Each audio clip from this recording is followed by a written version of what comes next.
Shri astrology ఈరోజు రాశి ఫలాల్లో తులారాశి వారికి గోచర రీతిగా శుభ అశుభ ఫలితాలు పూర్తిగా వివరించబడను.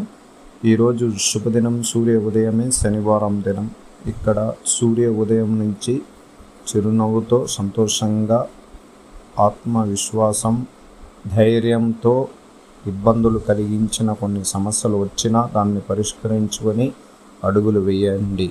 ఎవ్వరికి కానీ భయపడాల్సిన అవసరం లేదు. ఎందుకంటే ఆత్మవిశ్వాసం అంటే 5వ స్థానాధిపతి బలం పొందినందువల్ల ఇతరుల వల్ల మనకు కొన్ని సంఘటనల్లో విమర్శనలు, ఇబ్బందులు, గొడవలు అలాంటిది చిన్నదిగా ఇబ్బందులు కలిగించే అవకాశం అనేది ఎదురైతే కొద్దిగా ధైర్యంతో ముందడుగులు వేయాలి.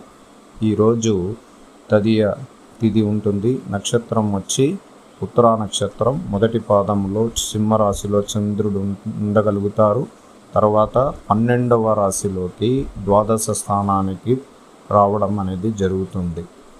ఎప్పుడైనా కానీ తులారాశికి చంద్రుడు అష్టమంలో ఉన్న, షష్టమంలో ఉన్న, ద్వాదశ స్థానంలో ఉంటే కొన్ని ఇబ్బందులని ఎదుర్కోవాలి. అంటే ఎప్పుడైనా అప్పులు చేసుంటే దాన్ని బకాయిలు తీర్చుకోవడానికి ఈరోజు ఒక విమర్శన అనేది రావడం అనేది జరుగుతుంది. అందువల్ల కొంచెం జాగ్రత్తగా ఉండాలి. వ్యాపార రంగాల్లో మోసగాళ్ళ యొక్క ప్రమేయం ఎక్కువగా ఉంటుంది. అందువల్ల అత్యంత జాగ్రత్తగా వ్యాపార రంగం కానీ, అగ్రిమెంట్ విషయాల్లో కానీ, మీరు ఈరోజు తలబడుతున్న కొన్ని విషయాల్లో కానీ చాలా జాగ్రత్తగా ఉండండి. అలాగే ప్రేమ విషయాల్లో కూడా మీరు ఆచితూచి అడుగులు వేయాలి. ఎక్కువగా బాధాకరమైన విషయాలు జరిగేటప్పుడే అత్యంత జాగ్రత్తగా ఉండాలి. ఒకవేళ మీకు ఎవరైనా ఇబ్బందులు కలిగించారు అనుకోండి, జీవితంలో ఓడిపోయామనే సంఖ్యనికి పక్కకు పెట్టి విజయాన్ని వైపు నడిపించేలాగా మీరు ప్రయత్నించండి. చంద్రబలం ఎప్పుడైనా కానీ చంద్రుడు కేతు ఉన్న స్థానానికి, ఆ స్థాన ప్రదేశంలోకి చేరినప్పుడు మనోకారకుడు ఇబ్బందులు పడతాడు. అందువల్ల ఇక్కడ ఎక్కువగా ప్రేమకు ఓడిపోవడం అనేది జరుగుతుంది. కుటుంబంలో కానీ, అన్న చెల్లెలు కానీ, అక్క తమ్ముడు కానీ, అలాగే మనం ఎవరికైనా ప్రేమలో విషయాల్లో కానీ అతి సన్నిహితంగా సన్నిహితంగా ఉన్న వాళ్ళు కూడా కొంచెం దూరం అయ్యే అవకాశాలు ఉంటాయి. దానివల్ల చాలా జాగ్రత్త అండి.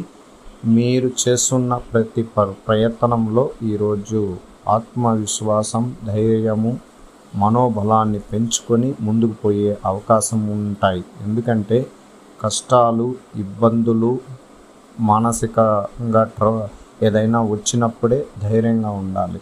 ఆ ధైర్యానికి సంబంధించిన స్థానంలో తృతీయ గ్రహాలు చాలా బలంగా ఉంది. కానీ చంద్రుడు చాలా ద్వాదశ స్థానంలో ఉన్నాడు. శుక్రుడు రాహుతో కలిశాడు. ఇక్కడ స్త్రీల వల్ల సమస్యలు, ఇబ్బందులు, ఏదైనా పేరు ప్రతిష్ట విషయాల్లో విమర్శనలు వస్తాయి. అత్యంత జాగ్రత్త అండి. ఎక్కడ కానీ ఇబ్బందులు కలిగించేలాగా వాళ్ళు ఎవరైనా మిమ్మల్ని ఇబ్బందులు కలిగిస్తున్నా మీరు దాని దగ్గర చాలా జాగ్రత్తగా ఉండండి. అలాగే ఎవరైనా మనకు చిన్న ఇబ్బందులు కలిగించుంటారు. వాళ్ళు చేసే విషప్రయోగం వల్ల కూడా ఈరోజు మనకు మనోబాధను కలిగిస్తాయని గమనించండి. ఎందుకంటే చంద్రుడు ఎప్పుడు 12వ రాశిలో కేతువుతో కలిస్తే మన విషప్రయోగ విషయాల్లో మనం దానివల్ల ఆరోగ్యపరమైన విషయాలు, అలాగే విద్యా ఆటంకాలు, కుటుంబంలో కలతలు, మానసిక ఒత్తిళ్ళు, ఆరోగ్య పరిస్థితి మార్పులు, ధన నష్టాలు ఇవన్నీ కూడా జరుగుతాయి. అందరూ మంచి వాళ్ళు కాదండి. ఈరోజు మనం అత్యంత జాగ్రత్తగా లేకపోతే నెరదిష్టి ద్వారా సమస్యలన్నీ వచ్చిన వాళ్ళు ఉన్నారు. ఎంత పేరు తెచ్చుకున్న వ్యక్తి ఒక్క రోజులో, ఒక్క గడిలో, ఒక్క నిమిషంలో కిందకి పడిపోవడం జరిగిపోతుంటుంది.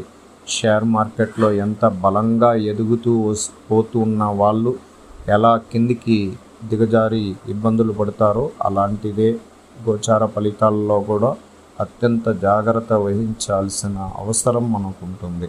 అందువల్ల మీరు ఎప్పుడైనా కానీ ఎప్పుడు ఏ కార్యక్రమాలు చేయాలన్నా ప్రశాంతంగా చాలా ఆలోచించుకొని జాగ్రత్తగా ఉండండి. ఇక్కడ మొట్టమొదట మీకు సూచన ఇవ్వడానికి అవకాశం ఏమంటే 9వ స్థానంలో కుజుడు వక్రస్థానంలో ఉన్నాడు. అందువల్ల ధనం ఇచ్చే చోట కానీ ధనం పుచ్చుకునే సమయంలో కానీ చాలా జాగ్రత్తగా ఉండండి. ఆస్తి తగాదా విషయాల్లో కొద్దిగా ఎక్కువగా ఇబ్బందులు కలిగించే సన్నివేశాలు ఉంటుంది. దాన్ని పరిష్కరించుకునే మార్గాన్ని తెచ్చుకోవాలే తప్ప దాన్ని ఎక్కువగా స్థాయిలో గొడవలకు స్థాయికి తీసుకోకపోకుండా జాగ్రత్త పడండి. అలాగే మీరు చేస్తున్న వ్యాపారాల్లో ఎక్కువగా మానసిక ఒత్తిడితో ఇబ్బందులతో శ్రమ కూడిన పనులు చేసుకుంటూ ముందుకు వెళ్తుంటారు. కొద్దిగా ఆర్థిక లాభాల విషయాల్లో ఆటుపోట్లు ఉంటాయి. అత్యంత జాగ్రత్తగా దాన్ని మీరు తెలివి ద్వారా దాన్ని సంపూర్ణంగా నివారించడానికి ప్రయత్నించండి. ఈరోజు ఐటీ రంగంలో ఉన్న వారికి ప్రత్యేక సూచనలు చాలా జాగ్రత్తగా ఉండాలి. మీ కంపెనీ తరఫున కానీ మీకు కానీ ఏదైనా సమాచారం అందడానికి అవకాశం ఉంటుంది. అందువల్ల భయపడాల్సిన అవసరం లేదు. 1-2 దినములు మీకు ఇబ్బందికరమైన సన్నివేశాలు ఎదురవుతాయి. అత్యంత జాగ్రత్తగా ఉండండి. అలాగే కార్మికులు కానీ గవర్నమెంట్ ఉద్యోగస్తులకు కానీ కొద్దిగా మానసిక ఒత్తిడి తప్ప ఎటువంటి ఇబ్బందులు ఉండదు. ప్రశాంతంగా మీరు మీ పనులపైన శ్రద్ధతో కలిగించుకుని ముందుకెళ్ళండి. విద్యార్థులకి చాలా వరకు విద్యలో ఆటంకాలు మానసిక ఒత్తిళ్ళు ఉంటాయి. దాన్ని అధిగమించాలంటే కొద్దిగా జాగ్రత్తగా ఆలోచనలు మార్చుకొని ముందుకు వెళ్ళండి. స్త్రీలకి సంబంధించిన విషయాల్లో ఈరోజు దైవ అనుగ్రహ పూజల్లో లక్ష్మీ నరసింహస్వామి దైవ అనుగ్రహ పూజలు చేయించుకోండి. కుటుంబపరమైన శత్రు నివారణ కానీ ఆరోగ్యపరమైన మెరుగుపరచుకోవడానికి కానీ మీరు చేస్తున్న వ్యాపార రంగంలో కానీ విజయం పొందడానికి అవకాశం ఉంటుందండి. చంద్రుడు ద్వాదశం స్థానంలో ఉండడం వల్ల కుజుడు చూడబడుతున్నాడండి. 4వ స్థానంలో కుజుడు చూస్తున్నాడు. అందువల్ల తల్లిగారి ఆరోగ్య విషయంలో కానీ తండ్రి గారి ఆరోగ్య విషయంలో కానీ శ్రీమతి గారు అంటే భార్య గారి ఆరోగ్య విషయాల్లో కొంచెం జాగ్రత్తగా ఉండండి. శస్త్రచికిత్సలు కానీ వైద్యుల సంప్రదింపు విషయాల్లో కానీ చాలా త్వరగా మీరు దాన్ని సంపూర్ణంగా నివారించుకుని తీర్చుకునే అవకాశం తెచ్చుకోండి. అందువల్ల మనోకారకుడు కానీ కుజుడు చూడబడుతున్న సమయంలో కానీ ఉద్రేకం లేకుండా ఈరోజు ప్రశాంతంగా ఉండగలిగితే రేపటి దినానికి శుభోదయానికి వేరే గ్రహాలు నక్షత్రాలు మార్పు ఉంటుందండి. అందువల్ల ప్రత్యేకంగా మన యొక్క దుర్గణిత పంచాంగ రీతిగా 100% గ్రహాల రీతిగానే సంపూర్ణంగా గోచార ఫలితం అనేది అందిస్తాం. లైక్ చేయండి, షేర్ చేయండి.